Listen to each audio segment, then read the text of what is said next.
ایک چیز یاد رکھیں، کچھ کام ہوتے ہیں کہ وہ اگر خوش دلی سے کر لیں کام پھر بھی ہو جاتا ہے، اور پھر اگر ماتھے پہ شکن ڈال کے کریں تو کام پھر بھی ہو ہی جاتا ہے۔ کام تو کرنا ہے نا، مہمان گھر میں آیا ہے تو اگر باتیں بھی سنا لیں، چلو اس کے سامنے نہیں کہا، تو جب میاں بیوی اکٹھے ہوئے اور کہا کہ اب مہمان آیا ہے، کھانا پکانا ہے اس کے لیے، تو اب شوہر بھی لگا رہے، کیا یہ تنگ کرتے رہتے، ہر وقت منہ اٹھا کے آ جاتے ہیں، معاذ اللہ، وہ بھی اس طرح کی باتیں کرنے لگ جائے، بڑا تنگ کرتے ہیں بھئی، انہیں کوئی احساس ہی نہیں ہے، ہمارے معاملات کا علم ہی نہیں ہے، جب چاہے آ جاتے ہیں۔ شوہر نے بھی بات کر لی، اب بیوی صاحبہ جو ہے تو وہ اگر تربیت یافتہ نہ ہو تو وہ بھی کہتے کیا عذاب میرے لیے اکٹھا ہو گیا یہ تمہارے رشتہ داروں کا اور دوستوں کا، کوئی آسان ہے 2-2.5 گھنٹے کچن میں کھڑے ہو کے کھانا پکانا۔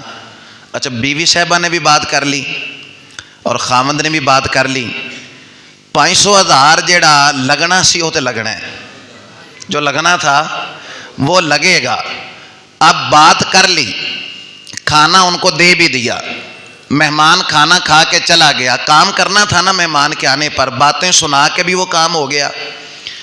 اور ایک تصویر کا دوسرا رخ ہے، ایک آدمی کے پاس مہمان آتا ہے، وہ آگے بڑھ کر بسم اللہ پڑھتا ہے اور اس کا خندہ پیشانی سے استقبال کرتا ہے، اور اس کو اسے بغل گیر ہوتا ہے اور اس کو کہتا ہے کہ بھائی اللہ کی رحمت میرے گھر آئی ہے، مہمان اللہ کی رحمت ہوتا ہے، تو میرے گھر تو اللہ کی رحمت آ گئی ہے، لہذا میں تو بڑا خوش ہوں کہ اللہ نے، ظاہر ہے کوئی کسی کو کچھ سمجھتا ہے تو اس کے پاس جاتا ہے نا، ہر آدمی کے پاس تو لوگوں کا آنا جانا نہیں لگا رہتا، تو یہ میرے دوست نے، میرے کزن نے، میرے رشتہ دار نے کچھ مجھے سمجھا ہے تو میرے پاس آیا ہے نا۔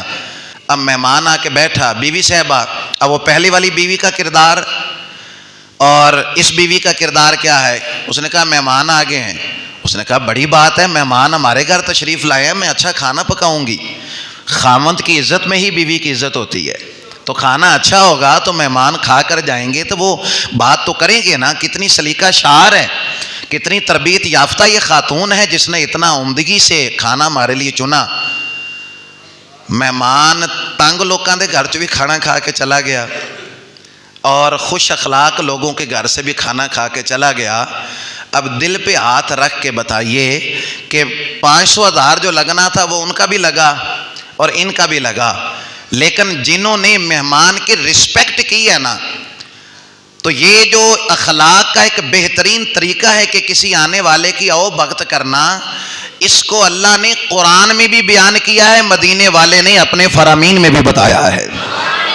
آقا کریم علیہ السلام کا فرمان سماعت کریں، لفظ سنیے گا جو عربی، ظاہر حضور کی زبان عربی تھی تو ترجمہ تمہاری آسانی کے لیے ہے۔ لفظ کیا ہے؟ من کان یؤمن باللہ والیوم الآخر فلیکرم ضیفہ، فرمایا جو اللہ اور آخرت پر ایمان رکھتا ہے نا، اس کو چاہیے کہ اپنے مہمان کی عزت کرے، اس کو چاہیے کہ اپنے مہمان کی عزت کرے۔ کس کو چاہیے؟ جو اللہ پر بھی ایمان رکھتا ہے اور جو آخرت پر بھی۔ اچھا، ایک ہوتا ہے ایمان اور ایک ہوتا ہے عمل، ایک ایمان ہے اور ایک عمل ہے۔ مہمان وادی ایمان نہیں، عمل ہے، یہ ایک کردار ہے، یہ ایک فعل ہے، لیکن یہاں محبوب خدا کا انداز دیکھیے کہ اس عمل کو جو مہمان نوازی ہے اس کو ایمان سے جوڑ دیا۔ فرمایا جو ایمان رکھتا ہے نا اللہ پر، جو ایمان رکھتا ہے نا آخرت پر، اس کو چاہیے کہ جب مہمان اس کے پاس آئے تو اس کا احترام کرے، اس کی عزت کرے، یہ نہ کہتا پھرے کتھے آ گئے نے منہ اٹھا کے معاذ اللہ، اور باتیں بھی کرتا رہے، مہمان نوازی بھی کرے۔ فرمایا جو اللہ اور آخرت پر ایمان رکھتا ہوگا وہ مہمان کی عزت کرتا ہوگا۔ اور الترغیب و ترہیب میں ایک بڑا ہی پیارا فرمان حضور کا موجود ہے۔ آقا کریم علیہ السلام فرماتے ہیں جو مہمان نواز نہیں ہوتا نا، جس کو پتہ ہی نہیں ہے مہمان آیا ہے تو اس کی مہمان نوازی کرنی ہے، جو مہمان نواز نہیں ہوتا نا اس میں سمجھو کوئی خیر ہی نہیں ہے، اس میں کوئی بھلائی نہیں ہے، کوئی خیر کا کام ہی اس کے اندر نہیں ہے جو مہمان نواز نہیں ہے۔ اور حضرت عبداللہ بن عمر حضور کے صحابی یہ فرماتے ہیں کہ جب تو کسی کے گھر مہمان بن کے جائے نا اور وہاں سے بغیر کھائے پیے آ جائے، دوبارہ سنیے گا، جب تو کسی کے گھر مہمان بن کے جائے اور وہاں سے بغیر کھائے پیے آ جائے تو سمجھ لے قبرستان سے ہو کے آیا ہے، تو سمجھ لے قبرستان سے ہو کے آئے بغیر کھائے پیے آ جانا۔ اور دو بزرگوں کا ایک اکٹھا فرمان ہے، امام غزالی اور شاہ عبد الحق محسن دہلوی رحمۃ اللہ تعالی علیہ۔ آپ فرماتے ہیں کہ جو کھانا تو اپنے بچوں کے ساتھ گھر میں بیٹھ کے کھاتا ہے نا، اس کا حساب ہوگا۔ جو کھانا تو اپنے بچوں کے ساتھ گھر میں بیٹھ کے کھاتا ہے، اس کا اللہ حساب لے گا، اور جو کھانا تو مہمان کے ساتھ بیٹھ کے کھاتا ہے نا، اللہ اس کا حساب نہیں لے گا۔ دو کھانے ایسے میں نے پڑھے ہیں قرآن و حدیث میں جن کا حساب نہیں ہوتا، ایک وہ جو مہمان کے لیے چنا جاتا ہے، اور ایک وہ جو سحر افطاری کا کھانا ہوتا ہے۔ رمضان کے مہینے میں ڈٹ کے سحری کرو، ڈٹ کے افطاری کرو، کوئی اس کا حساب نہیں ہے، عام دنوں میں اس کا حساب ہے۔ تو مہمان کے لیے، اس لیے چونکہ مہمان کے ساتھ جو کھانا کھایا نا اس کا حساب نہیں ہوگا، تو بزرگوں کا پتہ کیا طریقہ تھا؟ وہ گھر میں سستا کھانا کھاتے تھے اور تھوڑا کھاتے تھے، لیکن جب مہمان آتا تھا نا تو مہنگا کھانا لے کے آندے سن، حساب نہیں ہوگا نا اس کا، اور پھر مہنگا کھانا اور پھر اچھا کھانا مہمان کے لیے وہ چنا کرتے تھے۔ یہ طریقہ تھا بزرگان دین کا، ہمارے اسلاف کا۔ اسی لیے ایک لفظ ہم بولتے ہیں خانقاہ شریف، خانقاہیں ہوتی تھیں بزرگوں کے مزارات اور جہاں بزرگ تشریف فرما ہوتے تھے۔ خانقاہ کا مطلب پہلے زمانے میں مہمان خانہ ہوتا تھا، پھر اس کو خانقاہ کا درجہ دیا گیا، پھر اس کو لنگر خانے کا درجہ ہے، کھانے کا طریقہ ہی لنگر کھانے کا، پھر اس کو نام دے دیا گیا۔ پھر ذرا جدید دور آیا تو پھر ڈیرے پر، جو ڈیرا ہے بھئی ڈیرے پر لے جائیے مہمانوں کو، پھر ڈیرا استعمال ہونے لگا مہمان نوازی کے لیے۔ پھر اس کے لیے جدید لفظ بیٹھک کا آ گیا، بھی بیٹھک میں بٹھائیے مہمانوں کو۔ پھر ذرا انگریزی کا تڑکا لگا تو اس کے لیے ڈرائنگ روم کا لفظ آ گیا کہ ڈرائنگ روم بنایا میں مہمانوں کے بیٹھنے کے لیے۔ یہ طریقہ تھا ہمارے بزرگوں کا، انہوں نے الگ سے ایک گھر کے اندر جگہ بنائی ہوتی تھی کہ جب مہمان آتے تھے سیپریٹ نظام، الگ سے دروازہ، الگ سے ان کا سارا سسٹم، کھانا پینا پورا پردے کے ماحول کے اندر ہوتا تھا۔ کھانے والے ہوتے تھے وہ کھلانے والے بلے شاہ سید رحمت اللہ علیہ۔ آپ فرماندے نے فصلاں مہکن تے کਣکاں ٹہکن تے ہووے بخت سولا، آوے دنیا تے کھا کھا جاوے راضی ہووے بلا۔ فصلاں مہکن تے کਣکاں ٹہکن تے ہووے بخت، بلے شاہ سید کی پیغام دے رہے نے، فرمایا کہ جنہ دے گھر گندم ہوندی ہے نا وہ مہمان نواز نہیں ہوتے، بلکہ جنہ دا بخت سولا ہوندا ہے، وہ جن کا بخت بلند ہوتا ہے نا ان کے گھر مہمان آتے ہیں۔ اس لیے کہ فصلاں مہکن تے کਣکاں ٹہکن تے بھائیا ہووے بخت سولا، بخت سولا ہو، یعنی کیا فرما رہے ہیں کہ جن کے گھر دولت ہے، جن کے گھر میں کھانے پینے ادھر مہمانوں کا رش نہیں، کہاں ہے ہووے بخت، یہ جن کا بخت بلند ہوتا ہے ان کے گھر مہمان آتے ہیں۔ فصلاں مہکن کਣکاں ٹہکن تے ہووے بخت سولا، آوے دنیا تے کھا کھا جاوے، آوے دنیا تے کی کر کے جاوے، کام بابا اکھا جے تو شیر تو سن لیا نا، ہنس کے تے مسکرا کے، کام بابا اکھا دے۔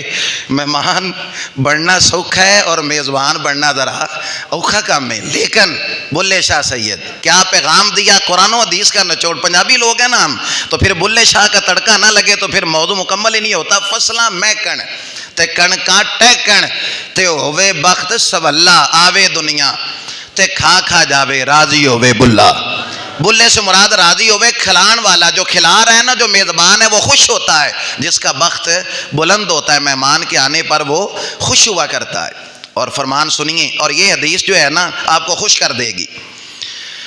کریم محبوب نے فرمایا کہ جب مہمان کسی کے گھر جانے کا ارادہ کرتا ہے نا، گھر سے نکلتا ہے، ابھی جہاں اس نے جانا نا وہاں پہنچا نہیں ہے، ویسے رزق پہنچانے کی جو ڈیوٹی ہے نا وہ اور فرشتوں کی ہے، حضرت جبرائیل کی نہیں ہے، وہ اور فرشتوں کی ڈیوٹی ہے جو بندے کا رزق پہنچاتے ہیں۔ لیکن حضور فرماتے ہیں جب مہمان کسی کے گھر جانے کے لیے چلتا ہے نا تو اللہ جبرائیل کو دوڑاتا ہے، فرمایا جبرائیل دوڑ کے جا، مہمان دے اس گھر اپنا تو پہلے وہ رزق پہنچا کے آ۔ سبحان اللہ، کھولا محبت نال۔ فرمایا جبرائیل اس مہمان کے اس گھر میں پہنچنے سے پہلے، اس گھر میں پہنچنے سے پہلے اس کا رزق وہاں پہ پہنچا کے آؤ۔ تو جو کھانا آپ نے اس کے سامنے رکھا، جو کھانا چنا، جب وہ کھا کر چلا گیا تو آپ یہ نہ کہیں کہ روز آ جاتے ہیں، بھائی وہ اپنا رزق لے کر آیا تھا، اپنا رزق کھا کے چلا گیا ہے۔ اچھا حقیقت سمجھیے، یہ کچھ لوگوں کا جو مزاج ہوتا ہے نا کھلانے والا، بڑا کھلاندے نے یار کچھ بندے. وہ اچھا مہمان آیا تو وہ آ کر بیٹھا, کسی بھی کام سے آیا تھا, اور سناؤ بھی کیا حال ہے, سفر کیسا رہا, ٹھیک ہو گئے سارے معاملات, بیٹھا رہا. اب جو وہ کام آیا تھا کام بھی ہو گیا. جب وہ جانے لگا نا, آندا کوئی بیٹھو پھر کوئی چاہ شاہ بنائیے. وہ بھائی جنہیں پلانی ہوندی وہ پوچھدا ہوندا ہے. بھائی جس نے پلا 100 دفعہ جو پوچھا ہے بھئی کوئی چائے کھانی ہے, کچھ چائے وغیرہ, تو بندہ آندا بھی چلو ایک باری تے آکھے گا میں نہیں پینی, اینی باری جو پوچھ لے ہے. بھائی جس نے کچھ کھلانا ہوتا ہے, پلانا ہوتا ہے, جو کسی کے گھر مہمان گیا اور وہاں سے بغیر کھائے پیے آ گیا تو کہاں سے آیا؟ قبرستان سے آیا. تو اس لیے یہ مزاج بنائے, جب بھی کوئی مہمان دیکھیں نا, آپ کے ساتھ اس کی کوئی شناسائی تھی, آپ کے ساتھ کوئی تعلق تھا, محبت تھی, تو پھر ہی تو مہمان آپ کے گھر میں آیا. تو فرمایا مہمان جب آتا ہے تو اپنا رزق خود لے کر آتا ہے, اور جب جاتا ہے اللہ کی طرف سے بخشش تمہیں دے کے جاتا ہے. اللہ پھر اس بندے کی مغفرت فرما دیتا ہے. مہمان اور میزبان کے حوالے سے کچھ تربیت فرمائی ہے نبی کریم علیہ السلام نے, کہ مہمان جو ہوتا ہے نا اس کو بھی کچھ نبی کریم علیہ السلام نے اس کی تربیت کی. فرمایا جب کسی کے گھر جاؤ نا تو 3 دن تو زیادہ نہیں رہنا, 3 دن سے زیادہ کسی کے گھر میں مہمان نہیں رہنا, 3 دن سے زیادہ نہیں. یہ آخری عادتیں ظاہر ہے جس گھر میں آپ گئے ہو ان کے اپنی بھی تو روٹین کی زندگی ہے نا, مہمان کے آنے سے کچھ تو حرج ہوتی ہے نا معاملات کے اندر. فرمایا زیادہ سے زیادہ 3 دن کسی کے گھر میں مہمان بن کے رہنا, 3 دن سے زیادہ نہیں. اچھا اس بات سے 2-3 لوگ مستثنا بھی ہیں, ان کو اس کیٹیگری کے اندر آپ نے شامل نہیں کرنا. مثلا ابھی بچوں کے پیپر ہو رہے ہیں نا, تو بہن کی جہاں پہ شادی کی ہے بیٹی کی, اب جب چھٹیاں ہوگی بچوں کو تو اب وہ کہے گی نا چلیں ماں باپ سے مل کے آتے ہیں, تو بچیاں کا بھی شوق ہوتا ہے چلو مامیاں نو مل آئیے. اب بچے آ گئے تو بھائی اج دے اس درس نو سن کے دے حدیث یاد کر کے گیا بھی مہمان 3 دن ہوتا ہے, تو جاندے نال بہن نو اور جو ہے جا کر یہ حدیث سنائے کہ وہ حافظ صاحب نے حدیث سنائی ہے کہ مہمان 3 دن ہوتا ہے, تو تسی مہینے دی چھٹیاں تے آ گئے ہو. نہیں تو جو فرمایا آپ نے بھئی مہمان 3 دن ہوتا ہے اور آپ کیا یہ مہینے کے لیے, یہ حدیث آپ نے ان کو نہیں سنانی. بھائی بیٹیوں کا حصہ ہوتا ہے باپ کے گھر میں, بیٹیوں کا حصہ ہوتا ہے, بہنوں کا حصہ ہوتا ہے, بہنوں کا حصہ ہوتا ہے بھائیوں کے گھر کے اندر, باپ کے جائیداد میں بیٹیوں کا حصہ ہوتا ہے. تو یہ حدیث آپ نے ان کو نہیں سنانی, یہ عام روٹین میں جرنل لوگوں کے لیے یہ حدیث پاک ہے. اس لیے کہ کچھ لوگ جو ہوتے ہیں نا وہ مہمان نہیں ہوتے بن کر, وہ مہمان بن کے نہیں آتے, ان کا آنا بطور خلوص ہوتا ہے.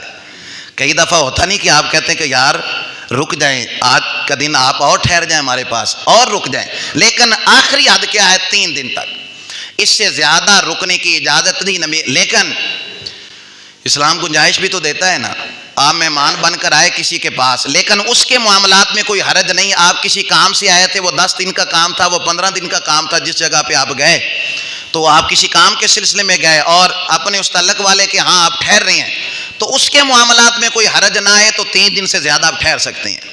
یہ نہ ہو کہ نہ ان کو بیچاروں کو جو ہے وہ کھانے پینے کا پتہ چل رہا ہو, نہ معاملات کا, چھوٹا سا گھر ہے تو مہمان کو کہاں پہ ٹھہرائیں. تو جب حرج نہ ہو میزبانوں کو تو پھر 3 دن سے بھی زیادہ ٹھہرا جا سکتا ہے, وگرنہ عام روٹین میں یہی حکم ہے کہ 3 دن سے زیادہ کسی کا مہمان نہیں بننا. ہمارے بزرگ ایک واقعہ سناتے ہیں, ایک پیر صاحب نا کو 15-20 مرید لے کے ایک مرید دے گھر چلے گئے. ایک لو لشکر ہوتا ہے نا, کچھ ایسے لوگ بھی ہوتے ہیں جنہ دا مزاج ہے نا کھان والا, کہ ناشتہ فلانے کو کرنا ہے, تو دوپہر دا فلانے کو کرنا ہے, شامی فلانے. وہ بزرگان دین کے لسٹ میں لوگ نہیں آتے, اس لیے کہ بزرگ تو ہوتے ہیں آوے دنیا تے کھا جاوے. بزرگوں کا مزاج یہ ہوتا ہے کہ لوگ آئیں, ہم نہ کھانے والے ہوں, ہم کھلانے والے, ان کا مزاج ہوتا ہے. بہرحال وہ پیر صاحب آئے نا, 15-20 لوگ ساتھ ہیں, مرید ماڑا سی, مرید ذرا غریب آدمی تھا. علامہ اقبال نے کہا تھا گھر پیر کا بجلی کے چراغوں سے ہے روشن, ہم کو تو میسر نہیں مٹی کا دیا بھی, اور گھر پیر کا بجلی کے چراغوں سے ہے روشن. پیر صاحب ماشاءاللہ ٹھیک تھے, تو مرید ذرا ماڑا سی. پھر عقیدت ہوتی ہے نا, محبت ہوتی ہے, پھر وہ بات کرنے کی اجازت بھی نہیں دیتی. پیر صاحب تشریف لائے, پہلے دن تو ذرا واہ واہ او بھگت کی تھی. اگلا دن آیا نا تو پیر صاحب کا کوئی ارادہ لگ نہیں رہا تھا جانے کا, تو مرید بیچارہ روز کی کر کے کھانے والا تھا, تو بڑے نا ادب سے ذرا لفظ تراش تراش کے لے کے آتا ہے، کوئی لفظ بے ادبی والا بھی نہ نکل جائے، بڑے نا سجا سوار کے جملے، حضور آپ کا یہاں پہ قیام ہوگا آج ہی آپ کوچ فرمائیں گے، لفظ ذرا تراش تراش کے لے کے آیا بھی کوئی بے ادبی والا جملہ بھی نہ نکلے۔ تو پیر صاحب کہنے لگے ہمارا تو ابھی قیام ہے یہاں پر۔ سو کہ ٹھیک ہے بھائی، سارا دن گزر گیا، اگلا دن آیا تو پھر جب وہ کام پہ جانے لگا تو پوچھا بھائی حضور قیام ہے یا کوچ فرمائیں گے؟ فرمانے لگے قیام ہی ہے، قیام ہی ہے۔ 5-7 دن جدو گزر گئے نا، مہمان کتنے دن ہوتا ہے؟ 3 دن، تو جدو 5-7 دن گزر گئے نا تو ہوں نہ ذرا مرید کے لہجے میں تلخی آنا شروع ہو گئی۔ اگلے نے پوچھا قیام ہے یا کوچ ہے؟ ذرا تلخی والے انداز میں جب کہا نا، پیر صاحب آخیا بھی ساڈا تے قیام ہی ہو سکا، پھر ایسا بسترا بن لیا ہے، پھر میرا تے میرے بچیاں دا کوچ ہے آج۔ اب ہم اتنا برداشت نہیں کر سکتے، تو اتنا کسی کو تنگ نہ کریں آپ۔ 3 دن مہمان نوازی ہے، 3 دن تک کسی کے گھر میں ٹھہرے، اور میزبان کو تکلف میں نہ ڈالیں۔ یعنی جب آپ کسی کے گھر میں جائیں نا تو انہیں بلیلر تھوڑے سامنے رکھ چھڑیا ہے تو تسی آکھو بھی میں تے دیسی کھانا، تو پھر بڑے گھروں بنوا کے لے آنا سی، انہیں تو جو میسر آئے گا وہ تو وہی رکھیں گے نا، آپ گھر سے بنا کے لے آتے۔ تکلف میں نہ ڈالیں۔ چاہ جدو بنن دا انہوں نے پوچھیا سی بھی چائے بھی پیتے ہیں؟ جی پیتے ہیں۔ تو جدو بن کے آ گئی تو پیتی تو اسا کہا مینوں تو شوگر سی، تو بھائی پہلے دسنا سی نا، کیوں تکلف میں آپ ڈالتے ہیں؟ تکلیف میں نہ ڈالیں، یہ بھی حضور کا فرمان ہے۔ جب آپ کسی کے گھر جائیں تو میزبان کو تکلیف میں نہ ڈالیں، اور جو میسر ہو اس کو کھا لیجئے۔ پیر آف مانکی شریف صوبہ سندھ سے تحریک پاکستان کی جب وہ چل رہا تھا نا سلسلہ، پاکستان الگ سے ایک ہمیں ایک ملک چاہیے، تحریک کی جب وہ بات گشت چل رہی تھی، تو پیر رحمان کی شریف یہ پیر سید جماعت علی شاہ صاحب رحمۃ اللہ علیہ، علی پور سیدہ والے محدث علی پوری، تھوڑا پیر ہے تو بول دے کہ انہیں ایڈے ڈھلے مرید تو میں پہلی باری ویکھے نہیں، اپنے مرشد کا نام ہے تو بندے نے تو وجہ تاری ہو جاتا ہے۔ اللہ تعالیٰ آپ کو خوش رکھے۔ ان کے پاس گئے پیر رحمان کی شریف، ظاہر ہے بزرگوں کی کوشش سے یہ پاکستان بنا ہے۔ ایک تو فرنٹ پہ تو لیڈ کر رہے تھے نا قائد اعظم محمد علی جناح، لیکن پیچھے بزرگاں دیاں یہ بڑیاں کوششاں سن۔ پیر سید جماعت علی شاہ صاحب کا فرمان تھا کہ جڑا قائد اعظم دی مسلم لیگ نو ووٹ نہیں دے گا ساڈا مرید ہی کوئی نہیں، اسا وہ جنازہ ہی نہیں پڑھا گے، اتنا سخت حکم دیا تھا۔ تو پھر یہ ملک پاکستان مارد وجود میں آیا، اور آج ٹھیکیدار اس کے وہ بن گئے، منزل ان کو ملی جو شریک سفر ہی نہ تھے، اور وہ پاکستان کے جو ہے وہ مالک بن گئے، ٹھیکیدار بن گئے۔ بہرحال پیر رحمان کی شریف رحمۃ اللہ علیہ رات کے 2 بج رہے تھے جب پیر سید جماعت علی شاہ صاحب کے پاس وہ پہنچے۔ 2 بج رہے سن تے سردی دیاں سخت اور سرد ترین راتیں تھی۔ جب پیر صاحب گئے تو ظاہر 2-4 بندے ساتھ بھی تھے نا، تو پیر سید جماعت علی شاہ صاحب نے گھر والے نے اٹھائے، اٹھو بھائی مہمان آ گئے نے، کھانا تازہ پکاؤ۔ اس وقت گیس تو ہوتا نہیں تھا، تو اس لیے وہ سرد اور جو ہے وہ اس انداز کے ساتھ لکڑیاں اکٹھی کرنا پھر پکانا، 1.5-2 گھنٹے کھانا پکانے میں لگ گئے۔ جب ظاہر ہے اس سے پہلے کو دودھ پیش کیا یا کھجوریں کوئی اتنی انداز میں، جس طرح ہمارے یہاں بوتلیں وغیرہ کا رواج ہے، چائے وغیرہ، تو انہوں نے وہ اس انداز میں پہلے پیش کیا۔ کھانا جب پک کے آیا سامنے رکھا۔ اب یہ لفظوں پہ غور کیجئے گا، جن کو حصہ ملا ہے نا نبی پاک کے فخر کا اور حضور کی مہمان نوازی کا، ان کا انداز دیکھیے۔ جب کھانا پیر رحمان کی شریف کے سامنے رکھا گیا، فرمان لگے بھئی تسا اتنی تکلیف کیتی ہے، میں نے تو 20 سال ہو گئے نے میں رات کا کھانا ہی نہیں کھادا، میں نے چھوڑ دیا رات کا کھانا، اس لیے کہ میرے جو ہے وہ معدہ ہضم نہیں کرتا رات کا کھانا، 20 سال تو میں رات کا کھانا نہیں کھادا۔ اب کتنی مشکل سے بنایا تھا۔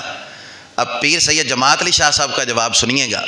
پیر صاحب فرمانے لگے کہ فرمایا جی 20 سال تو نہیں کھادا، فرمایا 60 سال مینوں ہو گئے نے میں بغیر مہمانوں کھانا کھوایا کدی سون ہی نہیں دیتا، اور تھوڑے 20 سال ویکھنے یا میرے 60 سال ویکھنے نے۔ فرمایا 60 سال سے میں نے مہمان کو بغیر کھانا کھلائے سونے نہیں دیا۔ اور پیر رحمان کی شریف رحمۃ اللہ علیہ خاموش ہو گئے۔ فرمان لگے بھی ٹھیک ہے بھی میرے 20 سال ہے آپ کے ساتھ کھانا کھایا۔ پیر صاحب فرماتے ہیں کھانا رات کا مجھے ہضم نہیں ہوتا تھا اس لیے چھوڑ دیا تھا، لیکن آج جب سید زادوں کے گھر سے کھانا کھایا رب نے پیٹ کی ساری بیماریاں ہی دور فرما دی۔ یہ ہوتی ہے مہمان نوازی، کہ جب مہمان آئے رسپیکٹ دیں، وہ آپ سے ایک لے کر جائے کہ میں کسی اہل ایمان کے گھر سے آیا ہوں، کسی جیتا اور زندہ لوگوں کے گھر سے آیا ہوں، بغیر کھائے پیے مہمان کا چلے جانا گویا ایسا ہی جیسے وہ قبرستان سے معاذ اللہ ہو کے گیا ہے. یہ انداز نہیں ہونا چاہیے کسی صورت بھی, یہ انداز ٹھیک نہیں ہے. اور یہاں پہ ایک چیز پہ غور فرمائیے, یہ تو مہمان کے لیے فرمایا نا کہ 3 دن سے زیادہ کسی کے گھر میں مہمان بن کے نہیں رہنا, لیکن ساتھ میں نبی پاک نے ایک فرمان بھی بتا دیا. فرمایا اگر مہمان چوتھے دن بھی رہ جائے, 5ویں دن بھی آپ کے پاس ہے, 6ٹھے دن بھی آپ کے پاس ہے, تو کریم محبوب فرماتے ہیں میزبان کے لیے جو پہلی بات ارشاد فرمائی, مہمان کو کیا کہا 3 دن سے زیادہ نہیں رہنا, اور میزبان کو کیا فرمایا, فرمایا اگر 3 دن سے زیادہ مہمان آپ کے پاس رک گیا, فرمایا تو پھر بھی وہ دے نال حسن سلوک کر, اس کی مہمان نوازی کر, ہر دن اللہ تجھے صدقے کا ثواب عطا فرمائے گا.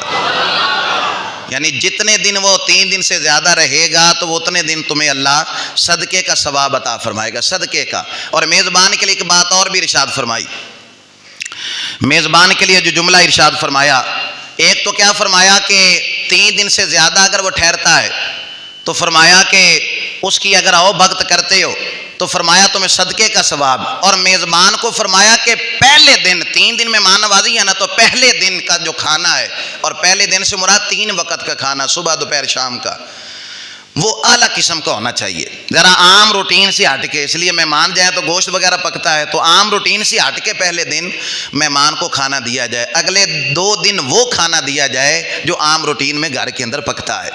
یہ میزبان کو نبی کریم علیہ الصلوۃ والسلام نے اس کی تربیت فرمائی.